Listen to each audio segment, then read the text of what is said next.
গিয়ে বলে আমাদের নাম ইসলাম আছে, কিন্তু আমরা ইসলাম কায়েম করব না, শরিয়া আইন কায়েম করব না, আমাদেরকে প্লিজ ক্ষমতায় বসান। এই ক্ষমতায় কে বসাবে? আল্লাহ তো বসাবে, ঠিক আছে, কিন্তু ভোট কি আপনারা দিবেন না? স্পষ্টভাবে বলে দিয়ে যাচ্ছি, ক্ষমতা চান না দায়িত্ব চান? এই ক্ষমতা চান না দায়িত্ব চান? শেখ হাসিনার চেয়ে ক্ষমতাধর কেউ ছিল বাংলাদেশে? ছিল? আপনারা আমরা মজলুম ছিলাম না? আরে হারাগাছ বলেন না, আপনারা আমরা মজলুম ছিলাম না? মজলুম হয়ে ক্ষমতার বিরুদ্ধে লড়াই করেন নাই? জিতেন নাই?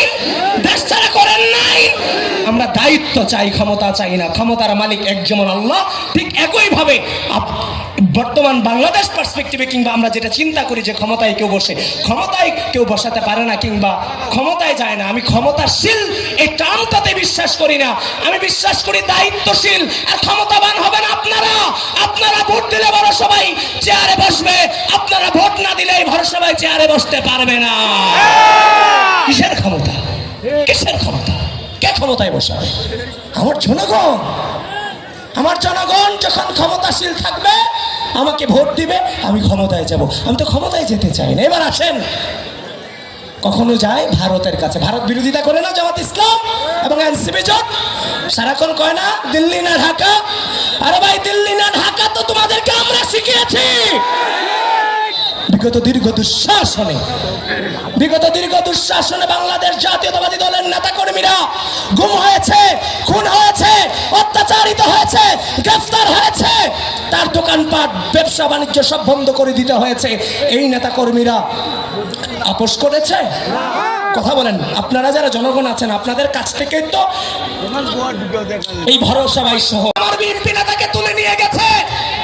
হয়তোবা সে সময় কিছু বলতে পারেননি, কিন্তু আপনাদের সাপোর্ট আছিল বলেই সকল অন্যায়কে উপেক্ষা করে আমরা টিকে ছিলাম। আমাদেরকে যখন গ্রেফতার করে নিয়ে গেছে, আবার যখন আমাদেরকে জামিন দিয়েছে, আমরা আপনাদের কাছে ফিরে এসেছি। আমরা গুপ্ত থাকিনি, আমরা আওয়ামী লীগের ভিতরে থেকে সুবিধা নেইনি।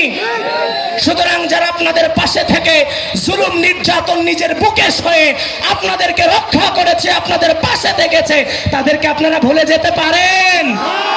ভুলে যেতে পারেন? এই বিএনপি নেতা কর্মীদেরকে কত কথা শুনিয়েছে।